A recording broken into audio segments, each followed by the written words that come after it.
capítulo 5.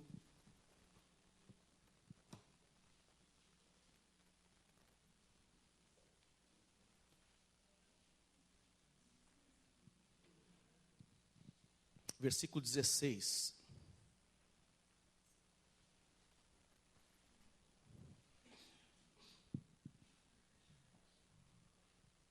Gálatas, capítulo 5, verso 16. Quem achou, diga amém. Diz assim o texto bíblico: digo, porém, andai no Espírito, jamais satisfareis a concupiscência da carne.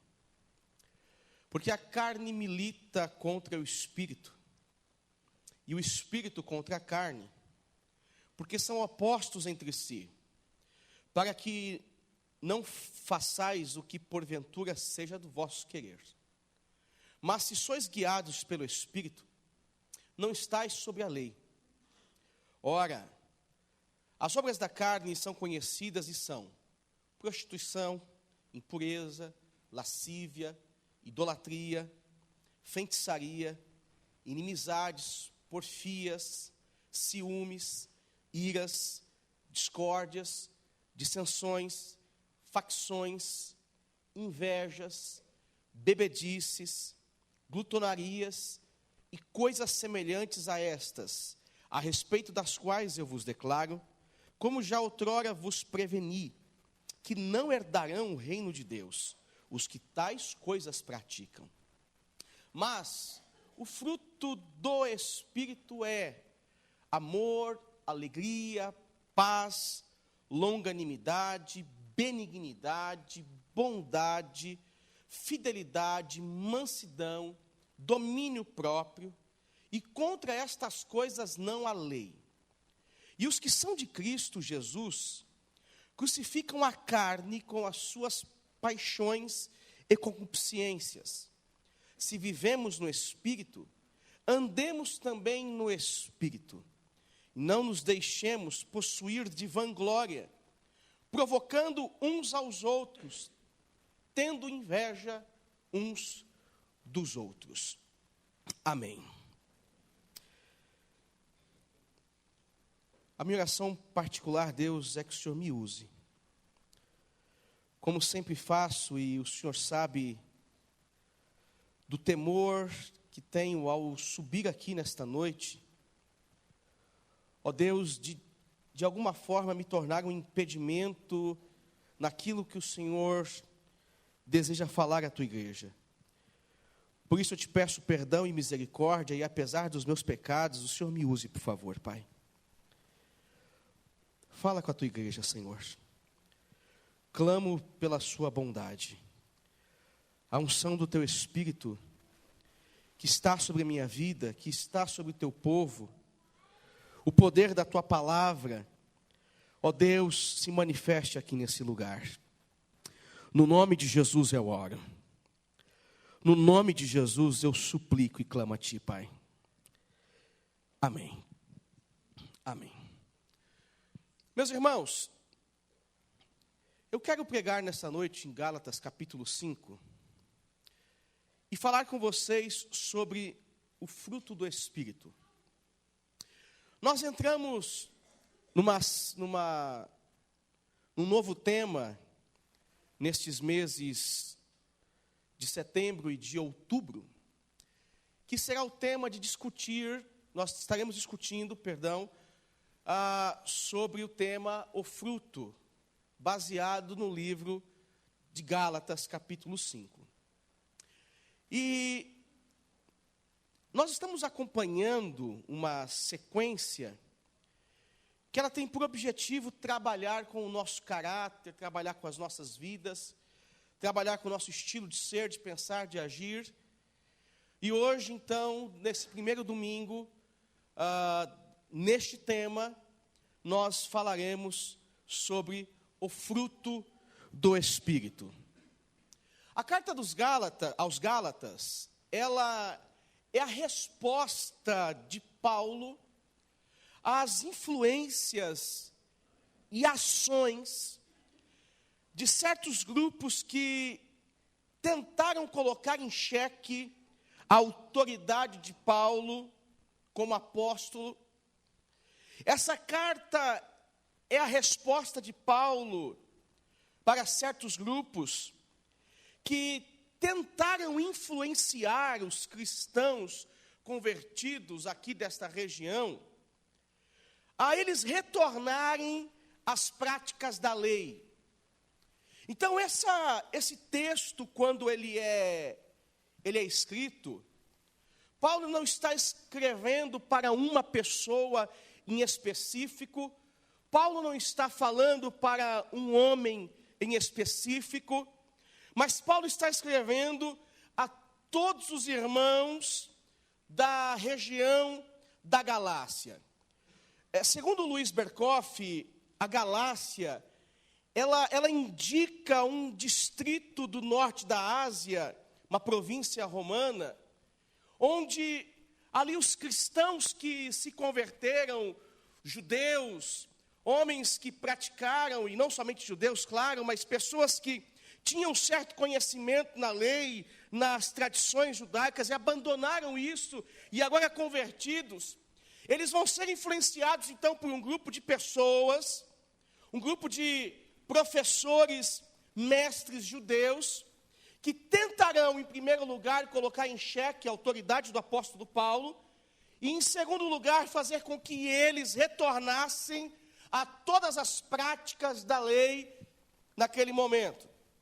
Então, Paulo, ele vai tratar destes assuntos. Ele vai defender o seu apostolado. Paulo, no capítulo 3 em diante, ele vai defender a doutrina da justificação, que o homem foi justificado através de Cristo na cruz. E Paulo vai fazer duras exortações ao estilo de vida e à prática desses homens, irmãos e irmãs, que viviam nestas cidades e nesta região. Então, Paulo, em sua visita à Galácia, no capítulo 1, versículo 9, se você quiser retornar lá ou só me ouvir, Paulo vai fazer um alerta a estes cristãos. E ali ele vai dizer o seguinte: assim como já dissemos, e agora repito, se alguém vos prega evangelho que vai além daquele que recebestes, seja anátema. Paulo está, ao escrever esta carta, ele está dizendo: eu já tinha dito a vocês, eu já tinha anunciado a vocês, possivelmente iria aparecer certos homens, cheios de sabedoria, propondo uma mudança, apresentando um novo evangelho. Então, vocês que ouviram o evangelho de mim, considere todo o restante anátema. E Paulo alertou isto porque eles estavam propondo aos cristãos, dizendo o seguinte: você se converteu ao evangelho, porém, para você atingir a salvação, retorne à prática da circuncisão, por exemplo. Você se converteu ao evangelho, então, mesmo assim, retorne a todas as práticas cerimoniais. E Paulo vai dizer: não, isso não é necessário.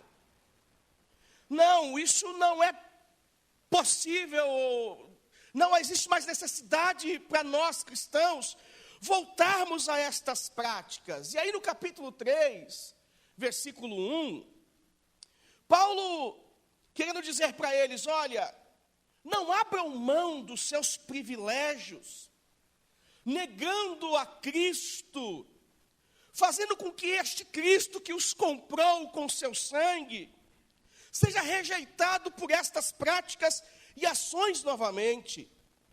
Paulo vai dizer no capítulo 3, versículo 1 em diante: ó Gálatas insensatos, Quem vos fascinou a vós outros, antes cujos olhos foi Jesus Cristo exposto como crucificado? Quero apenas saber isto de vós: recebeste o Espírito pelas obras da lei ou pela pregação da fé? Sois assim insensatos que, tendo começado no Espírito, estejais agora vos aperfeiçoando na carne, querendo retornar à lei? Terá sido em vão que tantas coisas sofrestes, se na verdade foram em vão. Aquele, pois, que vos concede o Espírito e que opera milagres entre vós, porventura este o faz pelas obras da lei ou pela pregação da fé? O apóstolo está dizendo: gente, eu estou tentando esclarecer aqui a vocês, estou tentando mostrar que as minhas palavras, o sofrimento, tudo aquilo que eu disse a vocês, não é vão, porque o sacrifício do nosso Cristo também não é vão.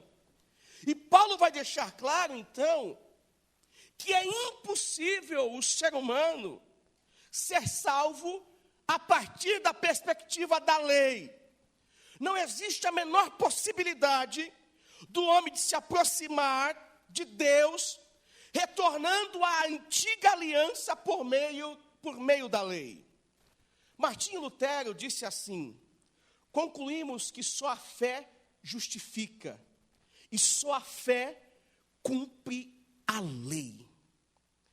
Com isso, quando você está no capítulo 3, fica evidente essa afirmação de Lutero, no versículo 11, que ele vai dizer assim, o apóstolo Paulo: é evidente que pela lei ninguém é justificado diante de Deus, porque o justo viverá da fé.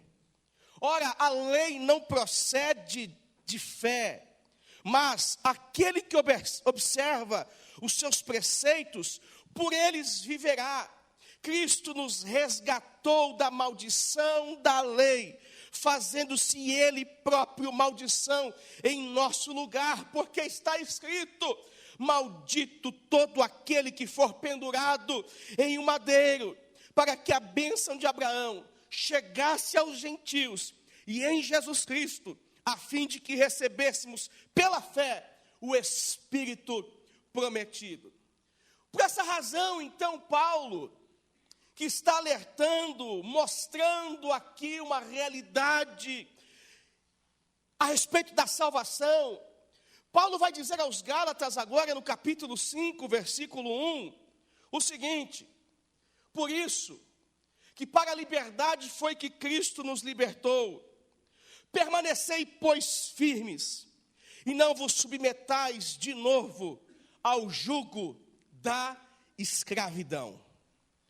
Então, diante dessa realidade, da nova vida em Cristo, fica claro a partir das palavras de Paulo que todo homem está livre da lei que oprime. Todo homem está livre da lei por causa do sacrifício de Jesus Cristo na cruz do Calvário. Paulo vai dizer que a libertação que o homem agora adquiriu, para estes irmãos, ela não poderia ser perdida com um retorno a uma prática que não trazia mais vida ou produzia benefícios para a fé cristã.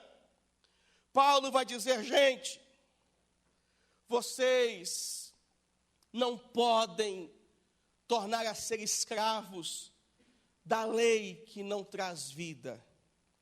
Cristo nos libertou, porque Ele cumpriu em si mesmo toda a lei. Cristo nos libertou.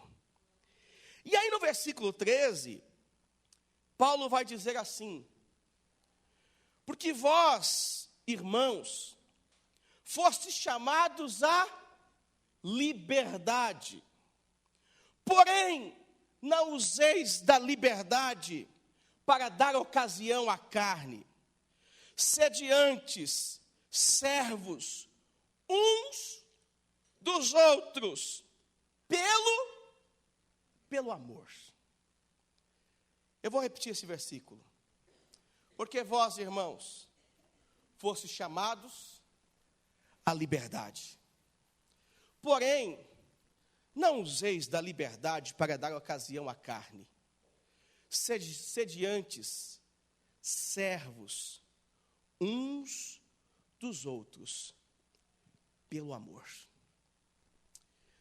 É como se Paulo estivesse dizendo aqui o seguinte: que a carne, ela se apresenta como um oportunista, que está sempre pronto para aproveitar-se de qualquer situação, uma vez que nós estamos livres. Paulo vai dizer: epa, vocês estão livres, vocês foram libertos, mas isso requer um certo cuidado, porque a oportunidade que a carne às vezes encontra para entrar por este caminho dessa liberdade e não voltar mais, ela não pensa duas vezes, ela entra mesmo, ela se apropria mesmo. O que Paulo está nos dando aqui, deixando a gente pensar e entender, é que toda obra da carne que envolve os meus pecados, ela produz prejuízos. E aí Paulo vai dizer: olha, vocês que achavam que eram livres, entenda que esta liberdade que vocês conseguiram é para uma finalidade: que vocês estejam agora presos um aos outros pelo amor.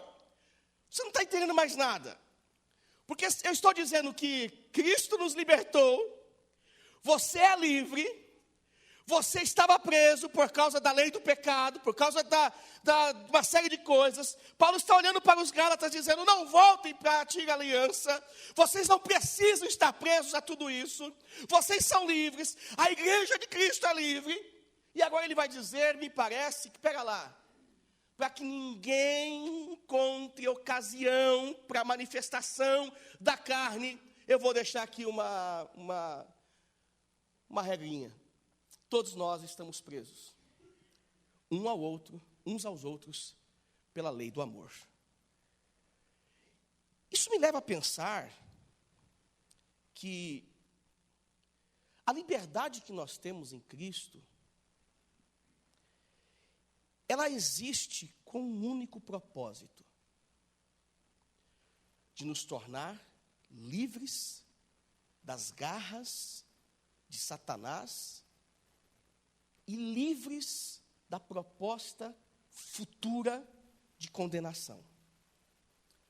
Mas, uma vez vindo para Cristo, essa liberdade que eu a ganho para me tornar escravo um do outro. É aceitável isso? É claro isso para você? A igreja de Gálatas, aos Gálatas, talvez ela ficou mais ou menos nesse silêncio que nós estamos aqui agora. Como assim? Eu estou livre, mas agora eu estou preso. E o pior, preso a uma pessoa, ao outro, preso ao próximo. Paulo, ele vai continuar na sua explicação, ele vai continuar dizendo assim, versículo 14: porque toda lei se cumpre em um só preceito, a saber, amarás teu próximo como a ti mesmo. Se vós, porém, vos mordeis e devorais uns aos outros, vede que não sejais mutuamente destruídos.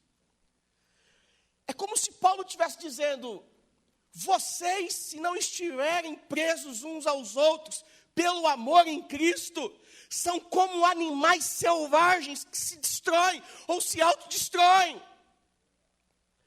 Paulo está dizendo, olha, que o homem que vive a liberdade, sem essa ideia de Cristo, sem estar preso ao próximo, é como se fosse um animal selvagem, porque ele não consegue viver e conviver na vida com o ser humano. Paulo está dizendo que toda esta liberdade se traduz em nos tornarmos servos uns dos outros. E aqui eu afirmo o seguinte: dura coisa é, ou difícil coisa é, aceitarmos esta ideia de nos tornarmos servos uns dos outros. Servir ao Antônio Carlos, que eu tenho uma amizade, é, de uma certa forma, fácil. Agora, me tornar servo da comunidade de Jesus, dos irmãos, onde cada um, com uma característica diferente, se aproxima da igreja e é inserido na igreja, porque a igreja não faz distinção de ninguém. Todos nós estamos unidos e reunidos na presença de Deus, cada um com seus valores, cada um com a sua forma de pensar, de agir. E aí o apóstolo Paulo vai dizer, tudo bem, estamos unidos na igreja, estamos no corpo de Cristo, fomos libertos pelo sangue de Jesus, não precisamos retornar à lei, mas entendam, não deem ocasião à carne, antes sede servos uns dos outros no amor. Que coisa difícil, que coisa complicada. Servir um ao outro, como eu disse, é fácil, até a página 2, porque difícil é servir aquele que tem ações, atitudes que eu não concordo. Aí você tem uma explicação para dizer assim, pastor, a Bíblia responde essa pergunta, você está quebrando a cabeça à toa. A Bíblia não diz assim, lá no livro de Amós, capítulo 3, versículo 3, andarão dois juntos, se não houver entre eles acordo? Não está na Bíblia isso? Pode ver, está na Bíblia. Amós, capítulo 3, versículo 3. Na sua Bíblia está escrito assim, andarão dois juntos, se não houver entre eles acordo? Isso é óbvio, que na cabeça de qualquer ser humano, qualquer cristão, eu não concordo com o Christian, então não dá para a gente andar junto, não existe uma certa harmonia entre nós, eu sigo minha vida, ele segue a vida dele, e vamos morar todos no mesmo céu. Ok? Ok? É isso? Mais ou menos isso? E aí a gente utiliza essas passagens bíblicas, por exemplo, para legitimar o nosso pensamento quanto a eu só sirvo quem eu gosto, quem eu quero. E quando você vai para esse texto de Amós, capítulo 3, versículo 3, andarão dois juntos, se não houver entre eles acordo, você vai perceber que não tem nada a ver com a relação do homem com o homem, e sim da relação de Deus com o homem. Deus está dizendo no versículo 1, 2, olha, Israel pecou contra mim, e eu tenho levantado, eu estou abrindo um inquérito contra Israel. Eu estou movendo uma ação contra eles. Eu vou destruí-los. E aí, Amós vai dizer aqui nessa profecia, dizendo, olha, pode o leão, de uma certa forma, sair e rugir e tal, se manifestar não havendo presa? Pode a armadilha pegar uma árvore sem que haja ave? Pode a trombeta ser anunciada na cidade sem que haja o mal? Deus está dizendo, a destruição a Israel virá, porque não é possível caminhar com Deus em desacordo. Essa é a ideia do texto. Não é possível caminhar com Deus em desacordo. Só que toda a profecia de Amós propõe um arrependimento e uma reaproximação de Deus.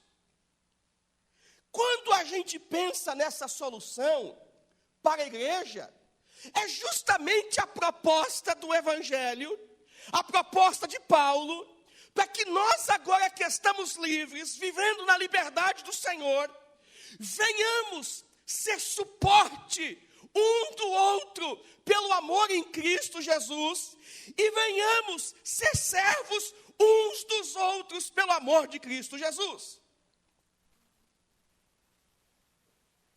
Estar de acordo no Evangelho é nos tornarmos servos uns dos outros em amor. 1 João capítulo 4, versículo 20, a Bíblia diz assim: se alguém disser, amo a Deus, e odiar a seu irmão, é mentiroso.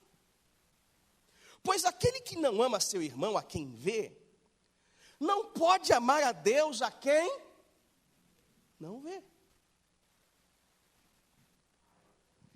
Paulo sabia com quem ele estava falando.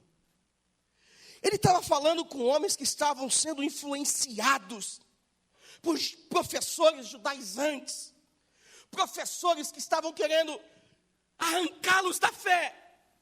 E Paulo vai dizer para eles: epa, pega lá, sejamos servos uns dos outros. Somos livres, mas precisamos ser servos uns dos outros. E como isso será possível?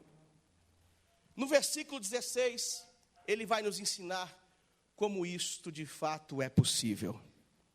Veja só a receita médica aqui do apóstolo Paulo no versículo 16.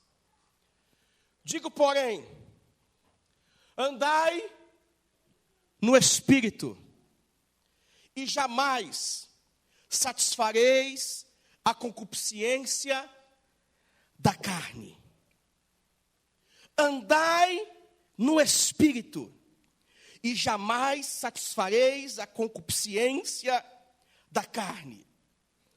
Paulo está aconselhando os Gálatas a dizer a eles: olha, gente, a única forma de ficarmos longe do problema da concupiscência, desse desejo exagerado por coisas proibidas, é andando no Espírito.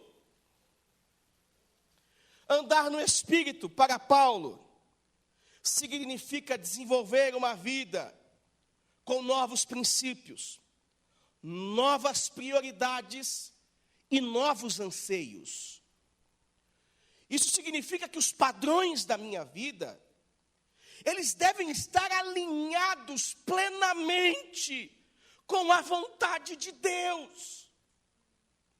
Os padrões da minha vida devem estar plenamente alinhados com a vontade de Deus.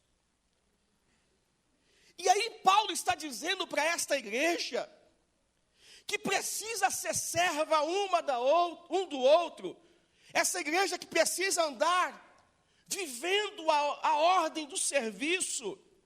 Ele vai dizer: gente, para que isto seja possível, vocês não podem dar ocasião à carne de vocês, mas antes andeis no Espírito, vivam no Espírito. Por quê? Porque quando vocês dão ocasião à carne, a carne produz consequências.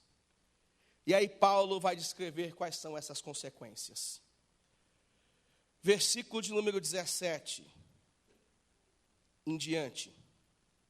Porque a carne milita contra o Espírito, e o Espírito contra a carne, porque são opostos entre si, para que não façais o que porventura seja do vosso querer. Mas se sois guiados pelo Espírito, não estáis sobre a lei. Ora, as obras da carne são conhecidas. 2 pontos. Aqui eu paro um pouquinho para dizer o seguinte. Paulo vai separar aqui, ele vai apresentar 3 grupos que estão completamente conectados, 3 ambientes em que o ser humano, o indivíduo, uma vez andando por suas vontades que estão desalinhadas da vontade de Deus, Paulo vai dizer que a sua carne proporcionará as suas razões, emoções, motivadas pelo seu egoísmo, pelo seu orgulho, vão levá-lo a um afastamento de Deus, e esse afastamento de Deus produzirá consequências que serão destrutíveis para a sua vida. E ele vai dizer o seguinte: o primeiro ambiente a ser afetado quando você se inclina para aquilo que não tem nada a ver com Deus, é o ambiente da sua vida emocional, sentimental, afetiva. A sua vida afetiva. Porque ele vai dizer que as obras da carne são conhecidas por prostituição, impureza, lascívia. Lascívia são os atos imorais que induzem ou nos induzem à sexualidade. Paulo vai dizer, olha, quando você dá ocasião à sua carne, você vai ter contato com a prostituição, com a impureza e com a lascívia. E estas obras propõem prejuízos morais. Estas obras propõem prejuízos morais. Vale lembrar que prostituição, impureza e lascívia, Paulo está olhando para a religião da ocasião, que tinha esta associação, que se apropriava destes elementos para o serviço do seu culto. Paulo vai olhar para aqueles que serviam outros deuses, e vai dizer, olha, lá eles cultuam, eles adoram, e são dados à prostituição, à impureza e à lascívia. Então, quando vocês manifestam as obras da carne, vocês estão indo por um caminho em que o ambiente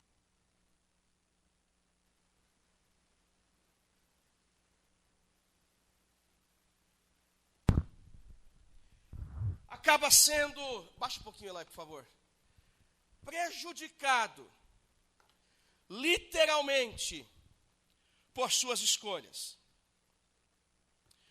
Paulo vai dizer também, um segundo ambiente, é o ambiente religioso.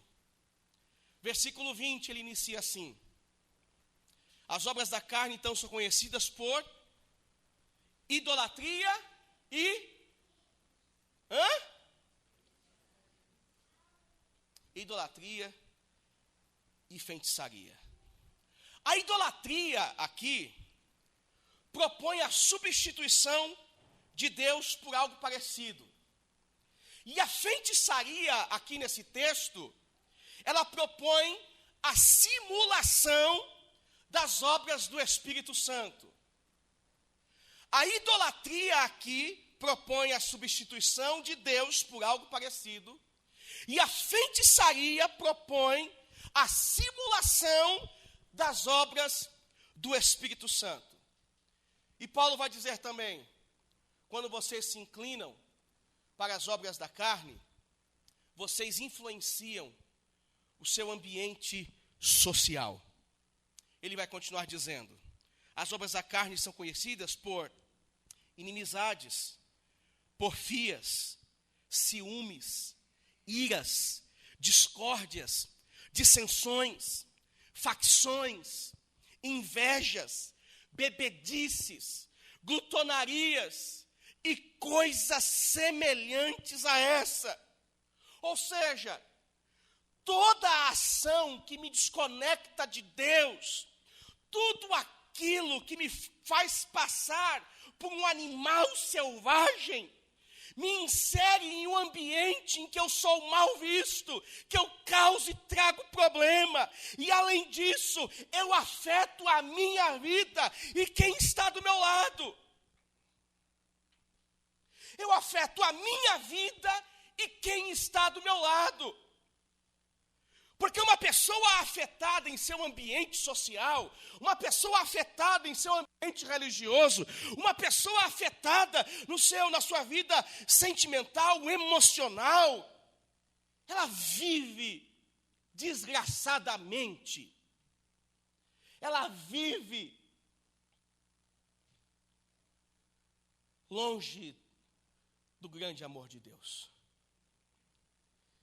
A proposta de Paulo a esta igreja da Galácia, e consequentemente para nós, a igreja de Jesus, é que andemos no Espírito. E isso fará com que seja manifestado em nós o fruto do Espírito. E aqui eu acho interessante, porque o versículo 22, ele não vai usar a expressão frutos do Espírito. Paulo vai usar a expressão do fruto do Espírito. Ou seja, Paulo tem em mente que a manifestação integral da vontade de Deus acontece quando este indivíduo reflete o caráter de Deus por meio de sua vida, de suas atitudes, de suas práticas, de sua fala, do seu jeito de andar, de se relacionar, de conduzir e ser conduzido no seu dia a dia. Mas é o fruto do Espírito. Não é algumas partes desta manifestação. É o fruto. É algo integral. É quem se aproxima de você, Neilton, não consegue ver outra coisa a não ser um único fruto, uma única manifestação, que dentro desta manifestação contém as seguintes características: amor, alegria, paz, longanimidade, benignidade, bondade, fidelidade, mansidão, domínio próprio. E ele vai dizer: epa, e contra estas coisas não há lei. E os que são de Cristo Jesus crucificam a sua carne com suas paixões e suas concupiscências, seus desejos desenfreados. Paulo está dizendo: quer manifestar o fruto do Espírito? Torne-se servo um do outro. Torne-se servo um do outro. Eu tenho que ser o teu servo. Eu tenho que ser o teu servo. Elias, eu tenho que te servir, goste de você ou não. Eu tenho que te servir. Eu tenho que servir você, a sua família. Essa é a minha posição.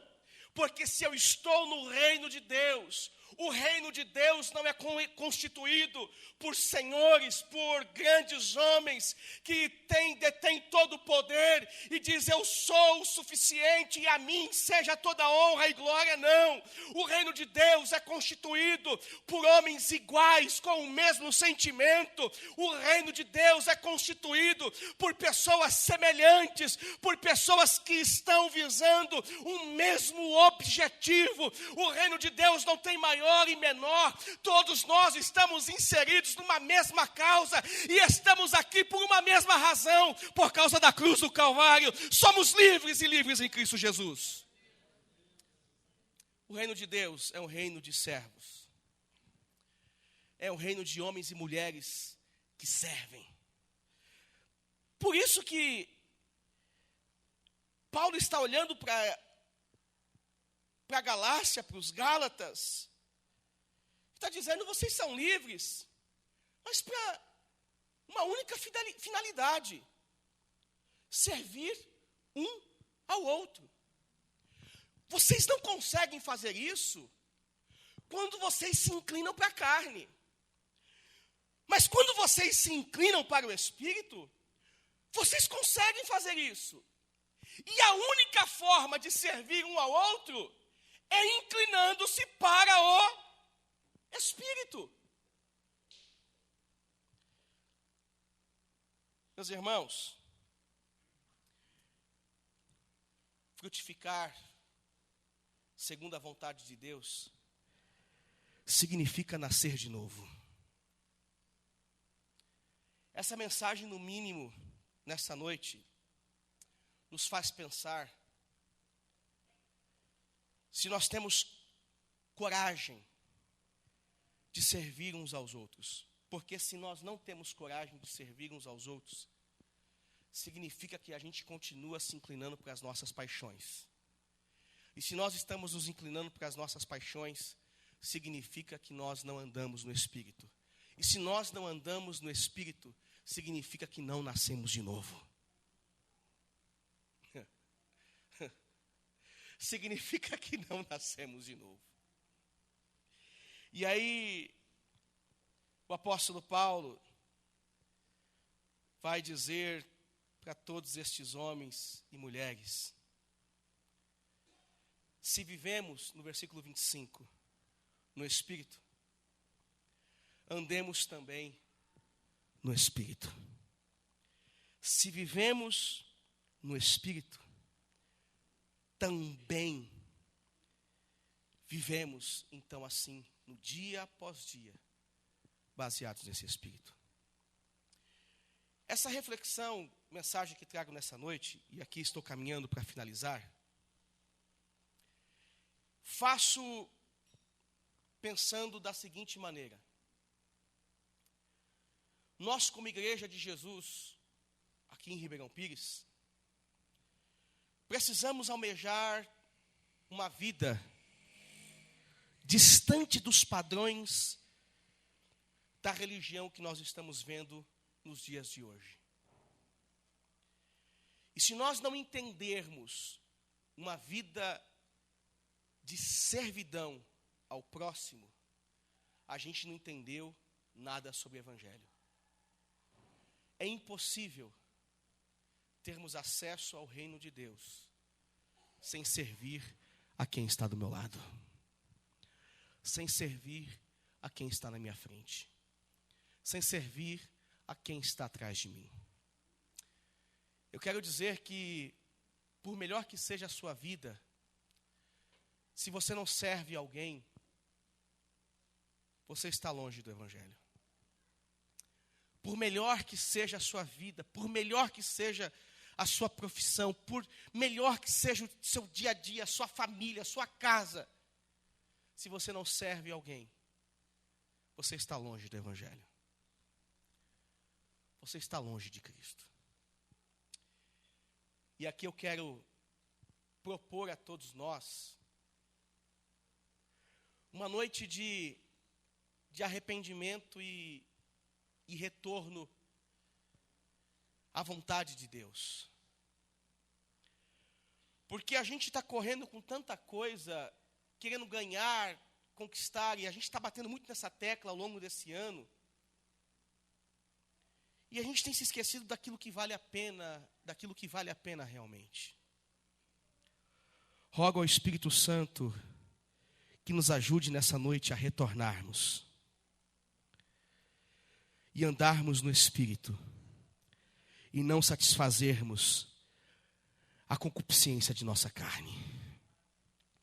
Roga ao Espírito Santo, Nancy, que nos dê essa capacidade de andarmos no Espírito e não satisfazermos, Rogério, a nossa própria carne. Não satisfazermos a nossa própria carne. Você pensa, Fernando, esse negócio de servir um ao outro não combina com a mensagem do século 21. Não combina com o nosso dia a dia. não combina com esse consumismo, esse desejo desenfreado por conquista. Não combina. Realmente não combina, irmãos. Não combina. E ouvindo um pouco de experiências de homens e mulheres que têm gastado suas vidas com o Evangelho, eu digo que a proposta do Evangelho desta igreja é uma proposta que agrada e glorifica a Deus.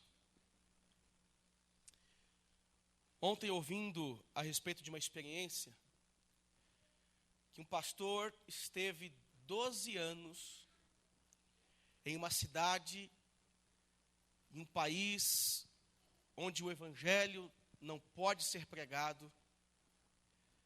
12 anos esse homem ficou ali tentando evangelizar. Em 12 anos ele batizou uma pessoa. E quando ele retornou para o Brasil, essa pessoa se desviou.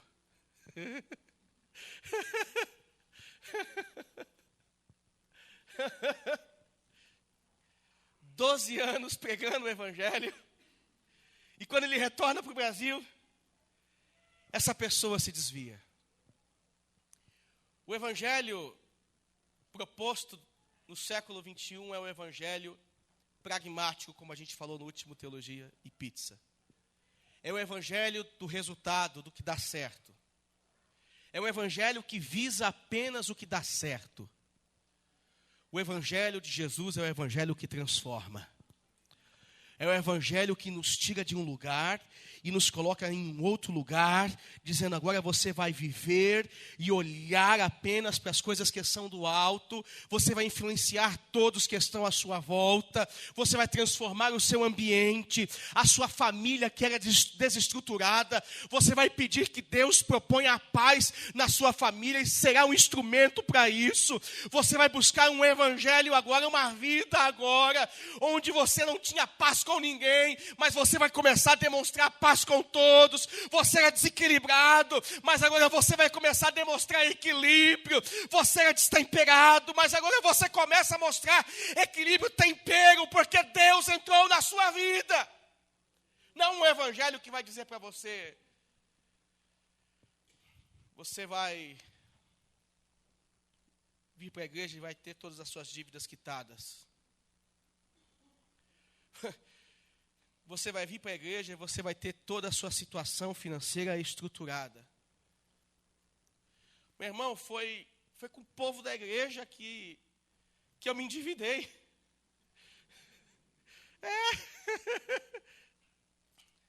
Foi com empresas ditas evangélicas que a gente viu pagando e não pagando muita coisa para nós, né, meu amor? Né, Wagner? Experiência que a gente teve. Então, aquele que pensa em enriquecer com o Evangelho, miserável pessoa é.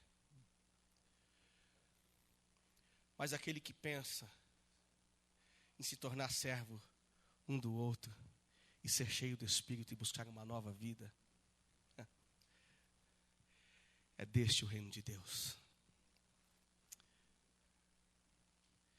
Se o Samuel estivesse aqui entre nós, ele diria assim: só por causa disso você teria que dar 33 glórias, irmão. Só por causa disso você teria que dar 33. Não, esse número eu não consigo. 40 glórias. 40 glórias. Amém.